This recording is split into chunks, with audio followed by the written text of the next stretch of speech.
Warhammer. Appendix 3, Warhammer Skirmish.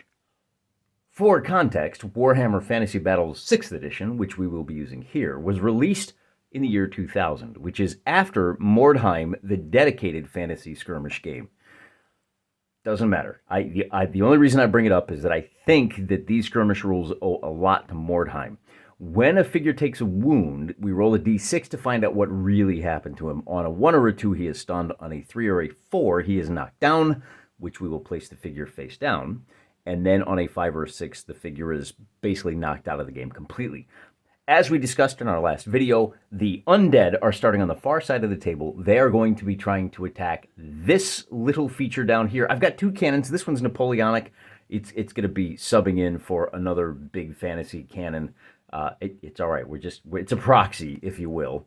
Although this is also a proxy, comes from the Demon World line. Here in the tent, sleeping through the night, are the gunners for each of these cannons. This is Moses, this is Elijah, and the objective for the undead is to get into the tents, kill the staff, and then try to spike these guns. If they can get to within position of the guns, and they just need to do 1 wound to spike them. Now, the way this is going to work is that the zombies way over there will start the game as you see them on turn 1. A fog has settled over the land, and visibility is limited to 6 inches. That'll come up later. These 5 zombies are going to come in on turn 2, and they'll start right on the table edge. We're going to be playing this at true scale, 1-to-1 scale, 1 inch on the ground. If these guys have a movement of 4, for example, they will be moving 4 inches. This means that the Bromans who are guarding the area will be a lot faster. We'll have to see if they're fast enough, however. As far as terrain is concerned, we've got a light woods here, we've got some ruins over there, and then we've got a couple of ponds to kind of mix things up a little bit. The skull piles are really just for ambiance. The giant skull, we'll call that blocking line of sight, and it slows movement by half. As with the light woods, the ponds cannot be moved across at all. The last thing we should probably talk about is we do have some skeletons that will be coming on, I think on turn 5, is it? Do we roll, or is it? No, once the alarm is sounded, we're going to start bringing those guys on, but we'll get to that. There are 1, 2, 3, 4, 5 sentries that are in position for the Bromans. The rule for these zombies is they have been commanded to move down to the cannons. They're really just a screening force to distract the guards, because once the alarm is raised, then the skeletons can come on, and they're really going to focus on the cannons. The zombies will move in a zigzag pattern, we'll look at that, but they will also move to the nearest sound of combat within 6 inches. If they see an enemy, they will move to that enemy and attack him first. Enough rules, let's roll some dice. To save time, I'm going to roll 1, 2, 3 dice, and on a 1 or a 2, the group will move 45 degrees to the left. On a 3 or a 4, they'll move directly downstream, and on a 5 or a 6, they will move 45 degrees to the right. So rolling for the group on the left, center, and right. So it'll look a little something like this. I'm going to do something a little more fun for the Broman sentries. Borrowing from Necromunda, I'm going to roll a d8 divided by 2 to get a value between 1 and 4. That will be the number of inches that the sentries move, and the arrow here will point in the direction. So if it rolls like this, we'll move the guy 4 inches due north. And we roll, and this guy's only going to move. In fact, let's divide it purely by a ½ an inch. This guy's going to wander around the ruins. The ruins do block line of sight, by the way. We'll roll for the second guy on camera, and he's going to drift over just a little bit this way. Now, this is important because facing matters. These guys can only see 90 degrees. There's a 90-degree vision arc in front of them. They can only see 6 inches. So they do not have the ability to react to these zombies over here until they actually see those zombies. Moving over to these next 2 sentries on the left, we get 4 inches straight for the zombies, and he may actually be able to spot them. He will. They are within 6 inches, but we still have to roll for his buddy here to the right, who is going to drift off 2 inches in this direction. And then there's 1 more sentry over here by the knockdown trees. Let's stand those up. I know it's a dead wood, but it's not quite that dead. And we roll to see which direction that sentry is. So he's going to wander up to about here. right to the edge of the wood. Here at the top of turn 2, we're going to roll for each individual zombies. Of course, this group of 5 has come onto the board, but let's start over here on the left to clear out some space. I've got 3 dice, red, yellow, and green, or excuse me, green, yellow, and white. And this will tell us which direction they move. So they move as a group to the left again, and we're just going to kind of slide them around the ruins there. And for the second group, again, we'll do green, yellow, and white. And this time it looks like the green is going to move off to the left, 45 degrees, and he's making a beeline for this spearman. It looks for a spearman just off camera. The other 2 guys, meanwhile, will move straight down the board like so. And then for this last group, we'll do the same. It's going to be 1 to the left and green, yellow, and white, just like we did last time. That green fella is going to move 45 degrees in that direction, and green, yellow, and white. So white moves to here, and yellow is going to move something like that. Then we have 5 more to roll, and I'm just going to roll 5 dice, and we'll go 1, 2, 3, 4, 5. 1, 2, 3, 4, and 5. And as you can see, our unthinking mob now has some big separation. We're going to drop in on these 2 sentries next and find out what direction they move. It is the Broman half of the turn, and the guy over here on your left has heard the moaning and the groaning, and he will move 3.5 inches this way. This guy is going to move 3.5 inches in the opposite direction. And our guys on the right flank, the guy in the foreground, is going to move 2 inches towards the woods and then actually go into the woods just a little bit. That last guy is going to move 1.5 inches back away from the zombies. Now at this point, we have to talk about this last guy in the center. He has seen the zombies. He started off the turn seeing the zombies, so he will immediately move to contact the nearest zombie, which is just about 2.5 inches away. So we get to fight our first melee and see how this operates. He will be shouting and sounding the alarm, which means reinforcements will appear starting on turn number 3. Now we have to figure out what happens to this spearman. Obviously, he can see the nearest zombie, and there's 2, but I think this guy 3 inches away is the nearest. Remember that undead cause fear. Ideally, this figure will charge at that zombie, but he has to make a leadership check. We need to get a 7 or less to pull that off. With a 5, he does. So he moves into combat, and I will be using white dice for the undead and green dice for the Bromans. When you do an attack, you use the exact same attack matrix in skirmish as you do in the mass combat game, meaning with a weapon skill of 2 versus a weapon skill of 3, the yellow die will be hitting on 3s, the white die will be hitting on 4s. The yellow die will be hitting on 3s, meaning we got the wounding hit out of this one. We have to check for wounds as normal. A strength 3 hit versus a toughness 3. I think zombies are toughness 3, are they not? Yeah, means we will wound on a 4 or better. And with a 2, we did not score the wound. You do also have the save. So that's where the Bromans have a slight edge. The zombies don't have a save. The Bromans are saving on a 5-up with light armor and a shield. Now that melee ends the turn for the Bromans.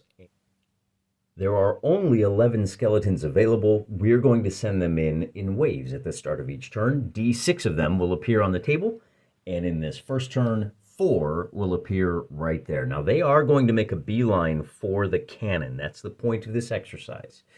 We're going to call the skeletons, well, let's just see what happens before we decide what the ultimate aftermath of this fight is. And the first thing we have to do, as usual, is deal with zombie movement. Now, the zombies do not have fear, and we have a number of them that will converge on this spearman. Any zombie within 4 inches will immediately move to contact. So that is basically these 3, 4, 5. And because only 5 can fit around him, 5 is the most that can fight. I do still need to roll to see which direction the rest of the zombies move, and so we'll go white, yellow, green. Otherwise, these guys are 6 inches away. This guy is being swarmed, so we can just assume that they'll move the 4 inches. And with a white, yellow, and green, the yellow will move 4 inches down, and these guys are going to move about 45 degrees like so. To save time, I've gone ahead and moved the rest of the zombies. I rolled the dice, take my word for it. Let's deal with this combat. On this side, we had 2 more zombies jump in and charge our Broman. Now, he does need to make a courage check, or else the courage of man has failed. And with a 9, he failed. That means he's going to panic. I'm going to put a red marker underneath him, and let's see how far away he runs. A total of 9 inches. So, I didn't think about that when I designed this scenario. He's going to run directly away from his pursuers. 3, that's going to cost him another 2 inches for 5, so 4 inches. If he doesn't make his courage check, he's almost off the board. If he doesn't make his first recovery check, he will be out of the fight. And that's assuming the zombies don't catch him. I'm going to roll. The white dice will be for the one on the left, although it doesn't really matter. With the result of a 9 and a 9. 999. Holy cow. They're going to catch him, and they are going to eat him. So that is one more Broman who is out of the campaign. Well, yeah, if you catch him, they automatically do the wounding hit. We'll figure out what that means later. What we do need to figure out right now is the rest of the melee. And we've got our lone sentry who raised the alarm. He might be the bravest of them all. He's going to have to fight 5 guys. So he does get his one last attack with the yellow die, but all the guys attacking him get to attack too. With a result of a 2, he's going to fail to hit, and the zombies are only going to get 1 wounding hit with the result of a 6. And when we roll wounding hits, if we roll a 6, there's something special that happens when you roll a 6. Now, that may seem a bit unrealistic, but that's because we have to move on to the second part of the melee combat. When you are outnumbered by opponents and you survive, you have to make a leadership check or run away. And, of course, with the result of a 3, this brave hero is going to pin those zombies down. Now, if you fail that check, not only do you break and you run, but each of these guys gets 1 automatic hit on you. We had to roll 5 times on that wound chart. And I think it's 1 automatic hit with, let's see, if the score is greater, each one of his opponents may make 1 automatic hit as he turns to run. If he survives, he runs 2d6 inches directly away. Now, I'm going to interpret that. 1 automatic hit means you don't get a save. Like, that's a hit. You're wounded. So we roll on that wound check, and if any of those are a 5 or a 6, you're out of the fight. But we are done with melee on this phase of the game. Now it's time to see who comes on, because the alarm has been raised. There is a chance for reinforcements. 1 is good. On a 5 or 6, nobody shows up. 2, 3, and 4 will be archers, swordsmen, and spearmen showing up to reinforce. Also, because the alarm was sounded last turn, the gunners are going to appear out of the tent as well. Here's our crew. They will defend their charges, but we don't want them to be honest with you, because if they die, then those cannons are no good. Our reinforcements will appear on a roll of a 1, 2, 3, 4, and 5, 6. So I have to roll twice. Do reinforcements appear? And on a result of a 1, we're going to get D3 knights, and it will be 3 knights, and they will be appearing in the number 2 slot, so over in the left-hand corner. But we don't have any recovery, so we're going to send these knights after those 2 zombies, and with the freedom of movement that we have, we're going to bring this spearman over to slow down the assault, and then we can bring each of these 2 guys into position as well. Starting with this combat down here, we have 2 knights who will be rolling the yellow dice. Their mounts will be rolling the red dice, and the lone zombie will be rolling 1 die against the rider. If he can unseat one of the riders, then he'll win. But we do have, because he's weapon skill 2 versus weapon skill 4 for those knights, and because they charge, they're going to have +2 strength. The weapon skill 4 versus 2 versus 4 means everybody's hitting on 4s. The zombies hitting on 4s. The knights and the horses get an attack as well. Will be hitting on 3s. The zombie misses, the 2 riders hit, and 1 horse hits. These become strength 5 hits versus a toughness of 3. Anything but a 2 will hit on this. This is still a strength 3, so we need a 4 or better. Because these wound rolls are 6s, the zombie is removed from the fight. These each count as 2 hits, so I will be rolling with no save. So I need to make 4 rolls on the what happened to you chart, and the horse didn't do any damage. So 4 rolls on the what happened to you chart. We get a single 5, which eliminates the figure from the game. Then we have one more fight, which will be a single red and yellow. And again, the red die is the mount. The yellow die is for the rider. So the rider hits, the mount misses, and the zombie misses as well. No, the mount hits, forgive me. 3 weapon skill of 3 versus weapon skill of 2 means that the 3 is a hit. So rolling for wounding, and we get 1 wounding hit, no save, because the zombie doesn't have a save. And the result is going to be a, let's re-roll that, a 6 means this zombie is also out of the action. These knights are going to be a real game changer. This is the best possible outcome that the Bromans could have hoped for. They do still have one more fight. Oh, we have 2 fights. We have our scrum up here, where our hero is going to get 1 shot in, and he is going to take 2 hits of his own. Rolling to wound, 4 ups on all of these dice, is going to get 2 wounding hits on our guy. He is saving on 5s and 6s. The mob of zombies gets 1 hit, and that is going to make him knocked down. The force of the blow knocks him down, place him face up to show that he has been knocked down. Like that. Meaning, on the zombie turn, when they attack him, he doesn't get to attack back. They're going to get to make 5 more attacks. We have one last fight right down here. This fella charged in to take out that zombie, and it's a typical die roll. The zombie is going to hit, the Broman will miss. The zombie is going to be wounding on 4s, and he does not get the wounding hit. That's the end of the Broman turn. Now for the zombies. The undead, we've got skeletons. How many additional skeletons come on? It's going to be an extra 1 this turn. A little disappointing. And I forgot all of my leadership checks again. Let's not forget this time. Another zombie has moved into contact with this spearman. Does the spearman need to make a... And I'm going to say that if he's already in close combat, he's past his will he stand check. So I'm not going to roll for this guy. It's only on that first round of combat that we need to worry about that. I've already moved everybody. The skeletons have moved up in a line. They're going to ignore the combat because they are not quite as brain dead as the zombies. They are going to focus on the mission and go after the cannons. Every turn they move 4 inches. They're still not going to be able... They still got like another 10 inches to go.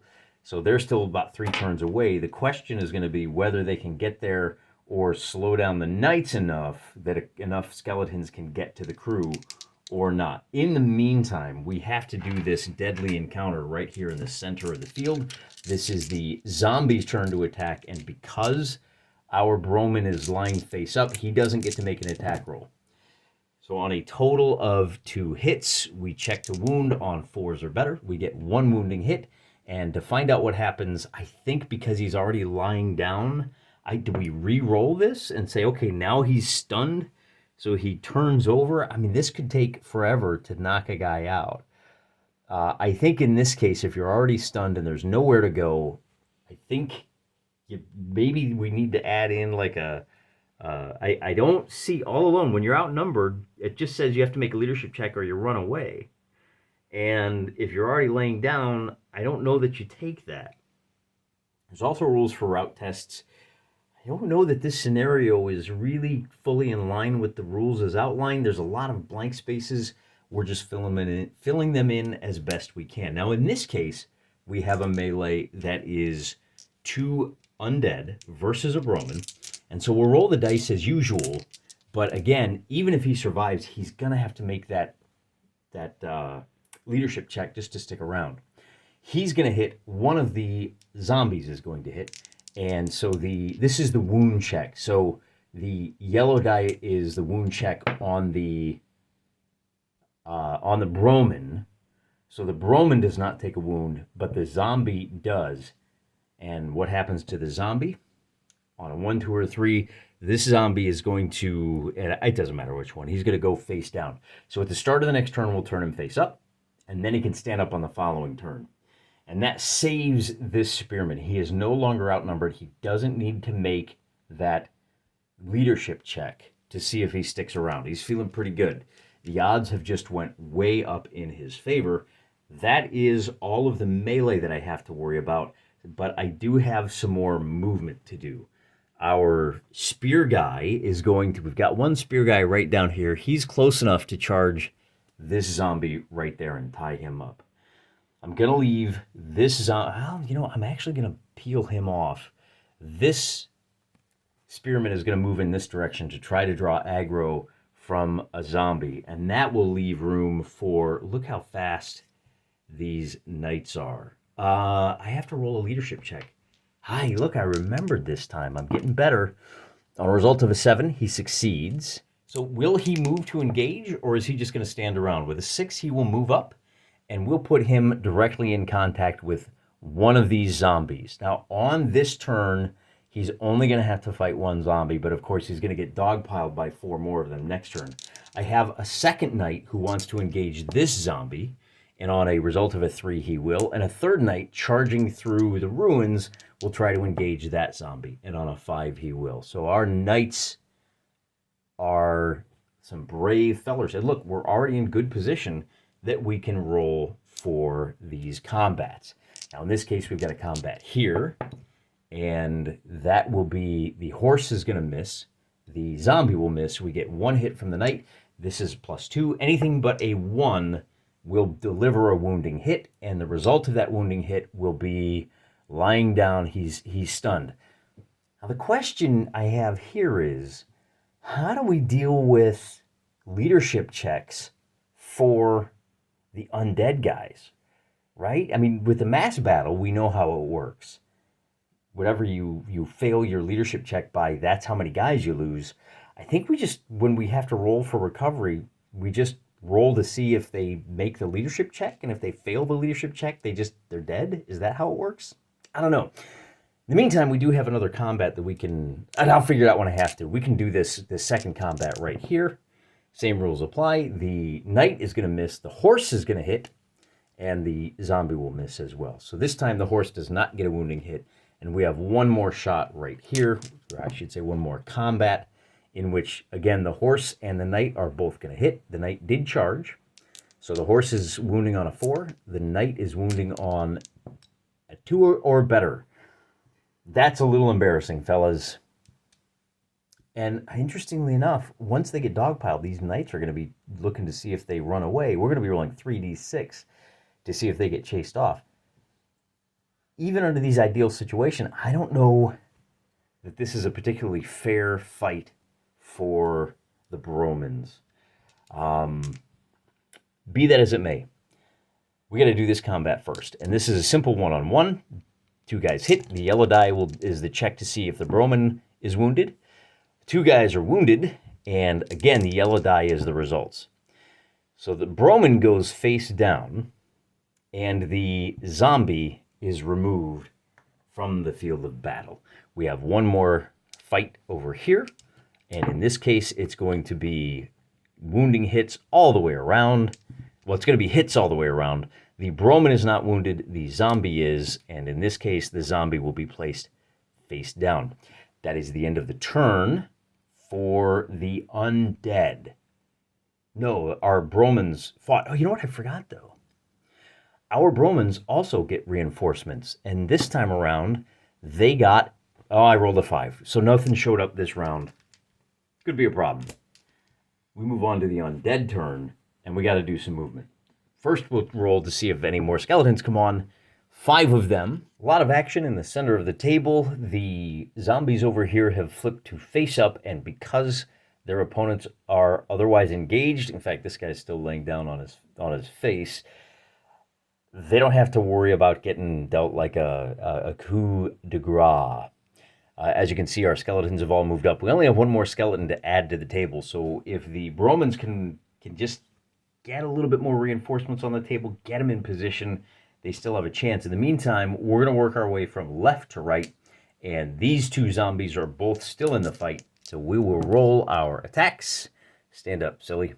And in this case, both the knight and the zombie will get hits, but the Knight will not be wounded on the wounding roll. I'm always having the color die match the uniform color, if you will. So in this case, the Knight is not wounded. Now, even though we've lost the +2 strength for not being on the charge, this will be a wounding hit on the zombie, and we have to roll on the effects. And with a 5 or a 6, this zombie is eliminated, which will do us right. This is on the undead side of the turn. So we got to do this fight over here next. And in this case, our Knight and our Rider will not do any good. The zombie, however, does land a wounding hit. And with a result of a 6, that is one roll. There's no save. It automatically gets through. And with a 6, this Knight is taken off the board. So we can do the big scrum here. And in this case, our Knight is just getting absolutely dogpiled by 5 zombies. The Knight does get a chance to attack. So I'm going to be rolling a green die this time for the mount. And so it's the green, and then the 5 red dice will be for the undead. And the undead are going to score 2 hits altogether. Our Knight's mount is going to miss, but our Knight will land a single blow. So rolling to see what our wounds are, we have to go like this. The Knight takes 2 shots, and he is going to take 1 hit that forces a roll on our wound chart, which results in a 5, and the second Knight is eliminated. Does he take a zombie with him? The zombie does not get a save, and in this case, because the wounding blow is on a 6, I think that Knight didn't roll. Oh, no. I don't think that Knight made his leadership check to see if he got into combat. Well, might have been better to have missed that one, right?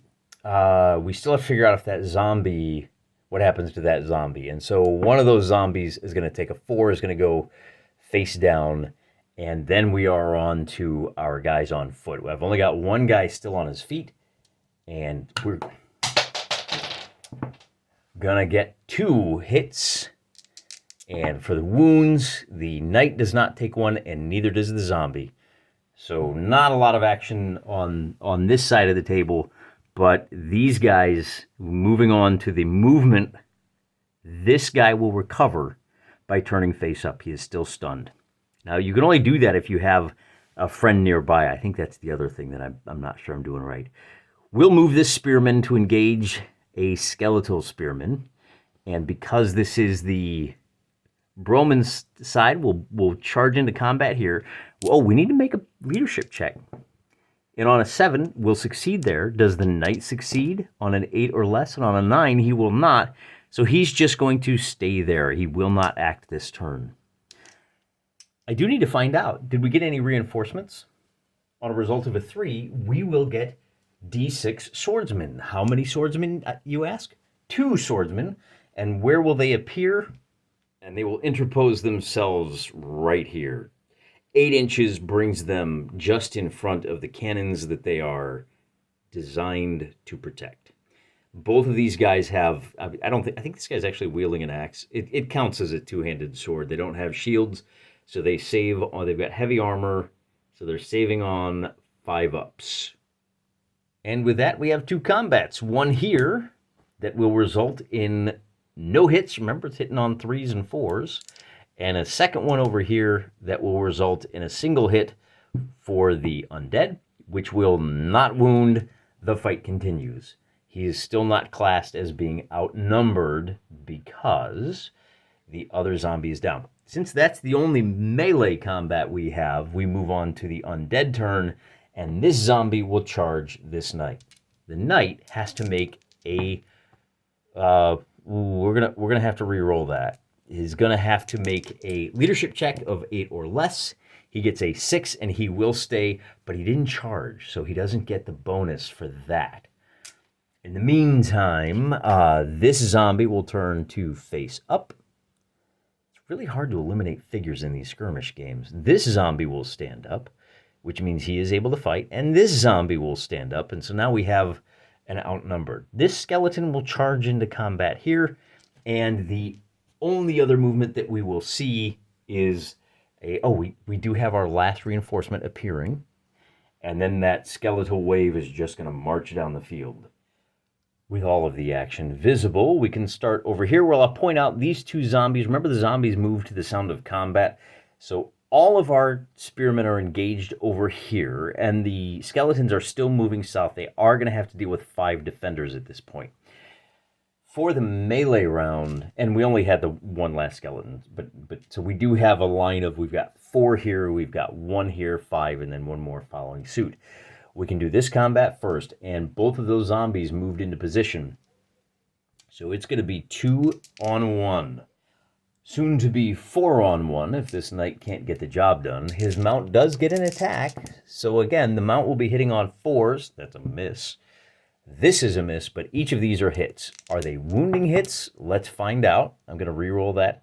So that 2 is definitely, the knight is not wounded. Is the zombie wounded? He is, with a result of a 4 or better. And that zombie will, with a result of a 4, be knocked face down, meaning our knight doesn't have to make a leadership check. And maybe that's all we need to do this round. This is, of course, the undead half of the turn. We have an attack over here. The zombie doesn't have to deal with a counterattack.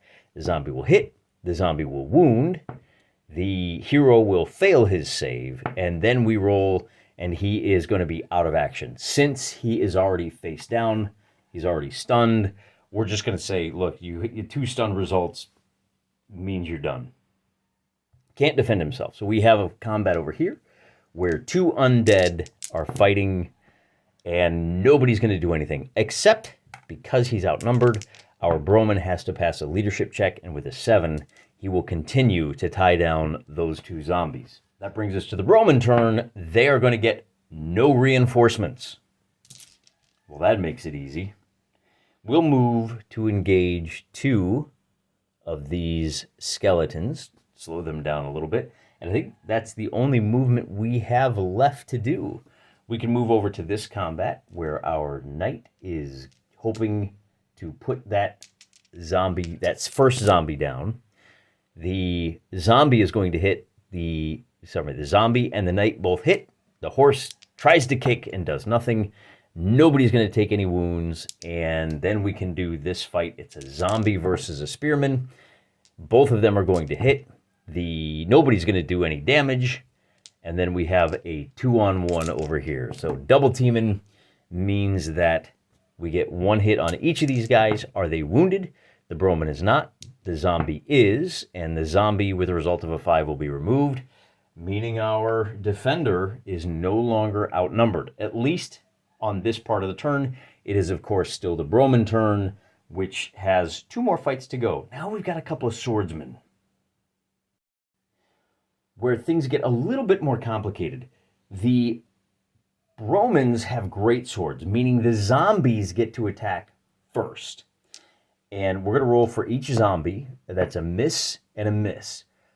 Now with the counterattack, the 2 Bromans, 1 and 2, are going to get a miss and a miss. They have a weapon skill of 4 versus a weapon skill of 2. Let me just double check that. They're still only hitting on 3s. So kind of an embarrassing show. But if they hit, if they don't get knocked out and they hit, then they will be punching with a strength of, checking my little thing here, it is going to be a strength 5 hit. So they will be wounding on anything but a 1. And again, these skeletons have light armor, so they only have a 6 save, but because of the strength 5 hit, that save goes bye-bye. Our undead will now pile in. Couple of zombies there. Zombies move to the sound of the nearest combat. That puts this zombie back into action there. This zombie will flip over to his face. This is actually the recovery phase. Then we do movement. This zombie will stand up and move to the nearest fight, which is, well, it's 4 inches to that guy, and it's a little over 4. So he's going to jump into there, and then our skeletons are going to move to contact the first 2 of the cannoneers, if you will. This skeleton is going to move 4 inches to there, and then the rest of these guys will leapfrog like so. They're all the same stats, so we're just going to move them up like that. Wait, did I do something wrong there? The 1 moves up, the 4 moves, and then one of these guys, 1, 2, 3, 4, 5. 1, 2, 3, 4, 5. Yeah, that's right. So they're all just moving up in a solid wall. A little something like that. We have some combats to handle. We're going to have 3 zombies fighting a Broman and his horse. And our zombies are going to score 1 hit. The Broman will score a hit, and his horse will score a hit as well. Rolling for wounds. Wait a minute, I got that wrong. Let's think about this again. The Broman is going to take a hit, and the zombie is going to take 2 hits. And these are all wounding on 4s. So the zombie takes 1 hit, and he will pass his... Oh, that was his wound check with the 6. Means he's... the wound check is a 6, which means he doesn't get a save. He takes 1 automatic hit. With a 1, he goes face down. And again, this 1 in 3 chance of actually knocking someone out of the fight really slows the game down. I'm not impressed with how well this works. I'm starting to suspect that I might be using too many figures, and I'm starting to suspect that the best bet, if you want to play this style of game in skirmish, just get a copy of Mordheim. I don't have any rules for how to overpower or underpower the undead. However, our knight is outnumbered, so he has to make a leadership check. With a 5, he stays on the board. Our spearmen are going to take 2 attacks, and they're the same. It doesn't matter. They're both going to take hits, and one of them is going to take a wounding hit. He saves on a 5 or 6. He does not, and that means on a result of a 3, he's going to drop face down. We have 2 zombies fighting a Broman over here, and the zombies hit on 4s. They miss. Our Broman is going to do 1 hit, and we're just not able to get, and the 4 will be a hit. And with a 1, it'll be face down. Kind of a slap fight. And again, we don't have, at the end of the fight, we don't have any leadership check necessary. But we do have one last fight over here where it's a single spearman versus 2 zombies. The spearman is going to get a hit, and that hit will be, with a 4, will be a wounding hit, no saves, and on a 4, the zombie will go face down this time instead of face up. So we are still not outnumbered. What are you going to do? We do have 2 more fights down here. These are one-on-one fights, and it's weapon skills of 3 all the way around, hitting on 4s. We'll do the one in the middle first. The skeleton hits, and he does not wound with a 2. And the other one, the skeleton hits, and he wounds with a 4. And the result is a 2. This cannoneer goes face up. He is stunned and won't be able to attack on his next round. That is the last of the combats. The Bromans now get to go. And that means they have an opportunity for reinforcements. D3 knights. And this is the last of the knights. They're going to get 2 more knights on the board. Actually, I take it back. So, there is... Yeah, that's the last of them. Where do they come on? On a result of a 5, they'll come in on the far left-hand side of the table.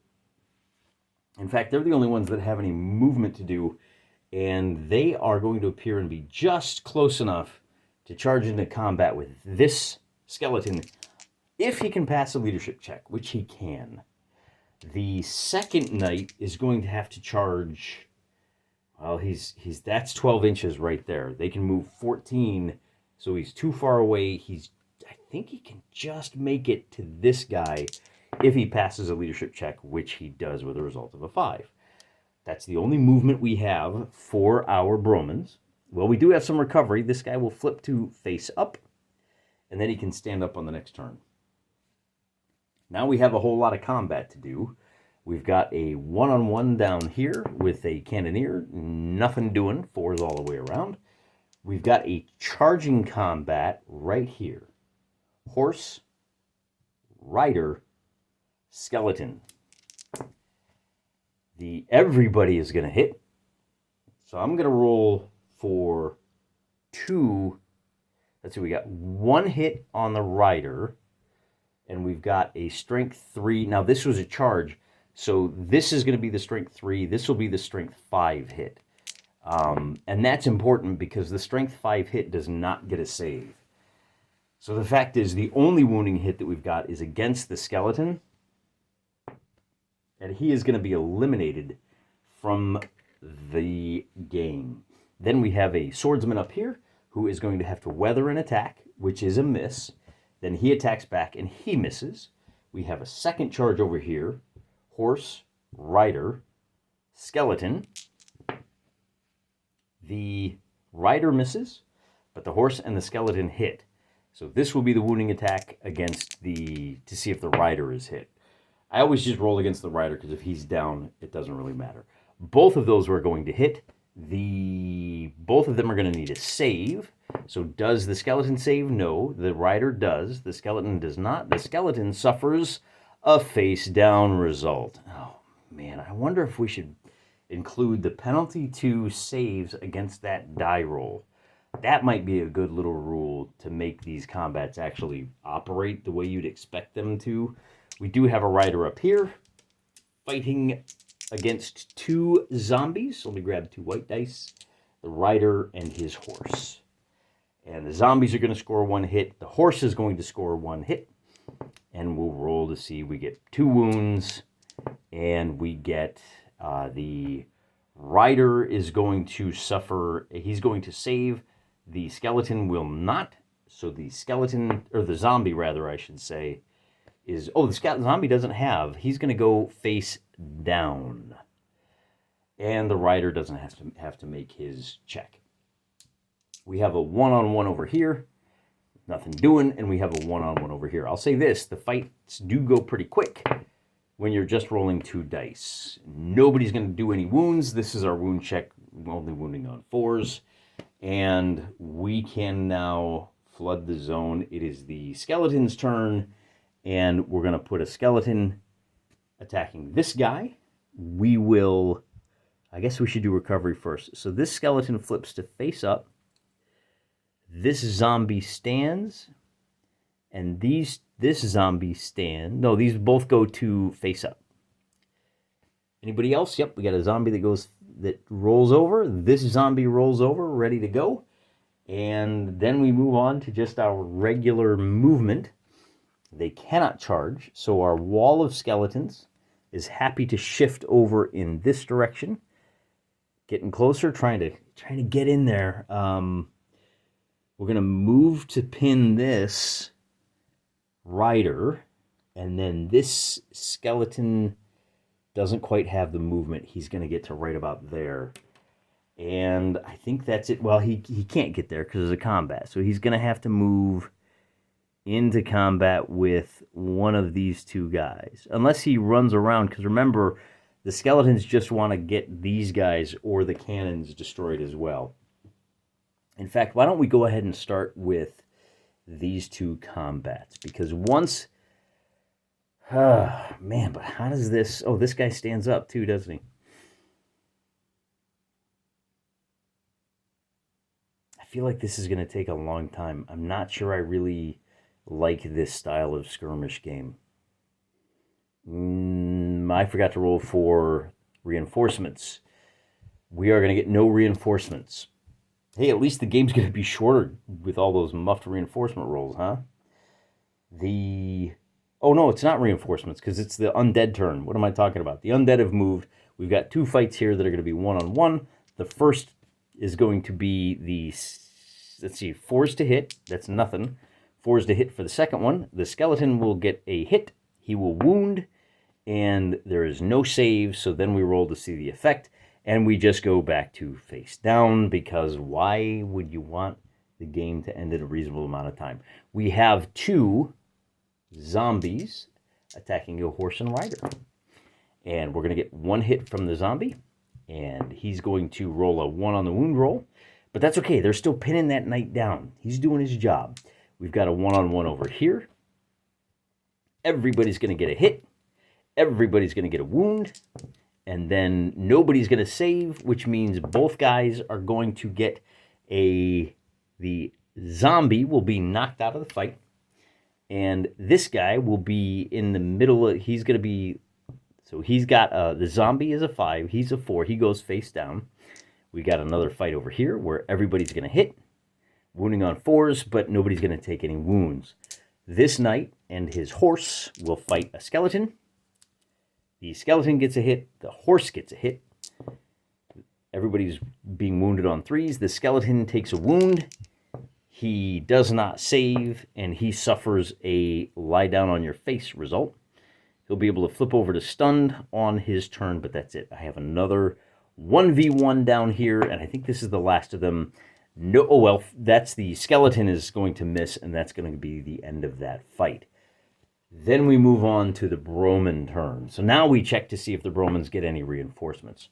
On a D3, they're going to get on a 3, they'll get an additional 2 swordsmen jumping in to the fray.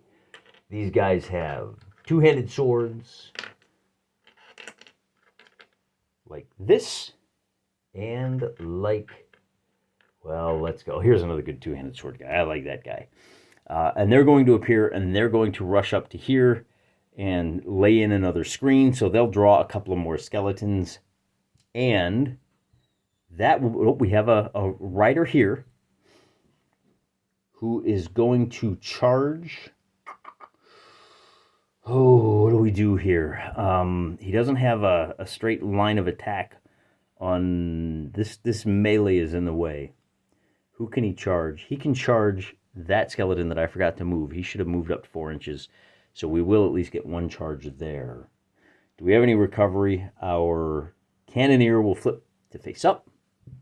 And that's it for... Oh, and then this guy stands back up too. So he is in base-to-base contact with a skeleton that's laying down. As far as melee goes, I've got one melee here. And that is a skeleton trying to kill one of the cannon guys. He misses on a 2. I have a second skeleton who has just recovered, and he is actually engaged with... this knight charged and killed the guy, but that was last turn. So we have a straight-up fight here with another cannoneer. And both guys are going to hit, and the cannoneer is going to take a 6 for his wound. So automatic hit, no save, and he's going to, with the result of a 1, again, he's just not interested. He's just too tough. I can't roll a 5 or a 6 on these wound rolls, so this game is taken forever. This Broman should have flipped over to his face, I believe. Let's do that fight over there. The Broman is going to land a hit. The Broman is going to wound. And again, the zombie is going to lay down on his lying face up. So on the next turn, these two zombies will both be able to stand up. We can do this fight. I'm just not impressed. The swordsman finally lands a blow, and with a +2 to the strength, that's going to punch through, and he's hitting a guy that's down. So I guess we will like add 1 to this die roll. But do we coup de grace the guys that can't defend themselves? Am I missing a rule here, guys? Because I'm just not feeling it, man. I'm just feeling like we've only eliminated 2, 4, 6, 7. I've eliminated 11 figures in like 6 turns. I feel like I'm beating my head against the wall. And I'm not like, let me just pause for a moment. I don't regret setting it up the way I do, because I've learned a lot about how this skirmish fight works and why Mordheim is a better solution for running fights like this. Although there's also, I think the other thing to be aware of is that in a normal scenario, there's a bottle rule where once you've lost 25% of your force, which neither side has done yet, by the way, you have to make a leadership every turn to continue the fight. In this kind of an adventure scenario, I don't know that that's really appropriate. These two skeletons will be able to move. Well, man, that being the case, since this skeleton charged here and the guy ran off, that skeleton will be able to pursue a total of 9 inches and will overrun and actually eliminate that swordsman from fight. Now, these casualties will apply to the campaign game as well, by the way. That also does free up this skeleton to get stuck in, and this skeleton can split the gap and move into contact with this cannon. So we will roll for one attack and see if we can spike that first of the guns. And I think he's the only other guy that can get to the cannons. So now we have a whole lot of combats to run. And I want to make sure that we're doing this in a systematic way. We're going to start here and work our way across, and then we'll kind of come counterclockwise around to end with these two knights here. Remember that the Great Swordsman is going to have to survive this first attack. He gets hit. He does not get wounded. So the Great Swordsman is going to counterattack and miss, as they do. Then we have a cannon. Well, let's roll for the cannon here, which has no weapon skill. It has a toughness of 7, so do we have to roll? And on a result of a 1, yeah, basically any result but a 6 means, so we have to roll a 6 is what it amounts to. And I'll be darned, I did roll a 6 on that first one.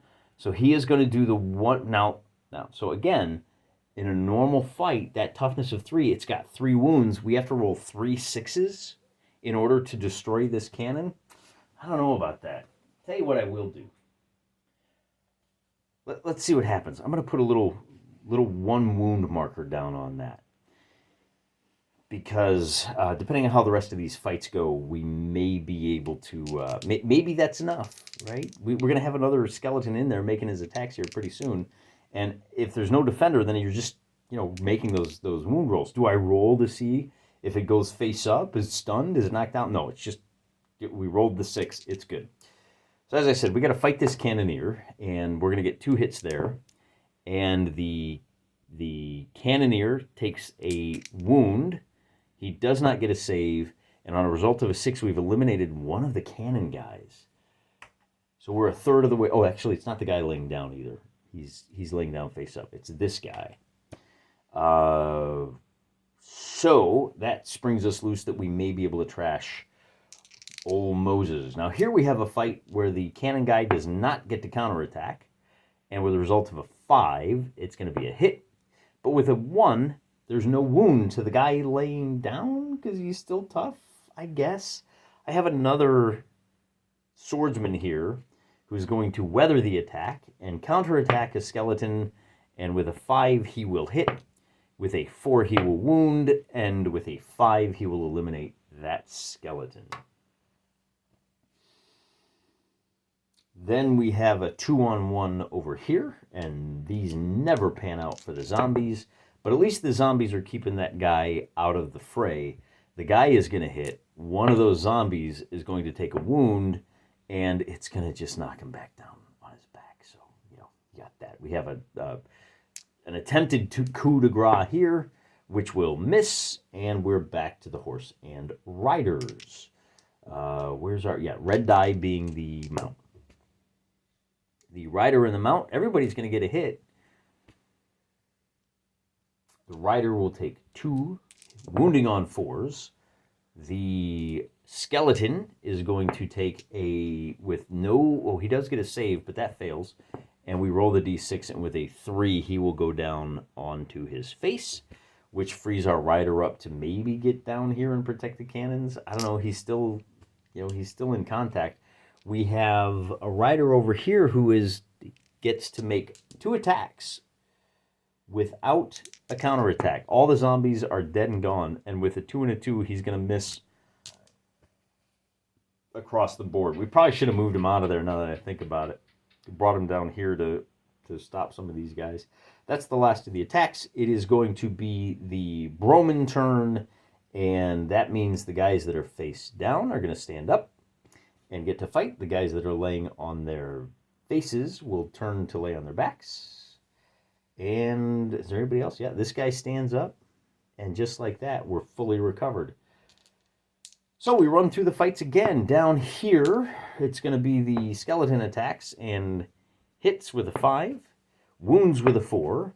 We make the save, so nothing happens. We have another fight down here, which is just, can we roll a 6? Which we cannot. We have a guy here, and the Broman will win the fight and not wound. We have a fight unrestricted. The skeleton hits with no hitbacks. He's going to roll a 6 to wound, and that is going to, what did we say? When you roll a 6 in the wound roll, it does an automatic hit with no saves, and with a 5, we'll eliminate the second cannoneer.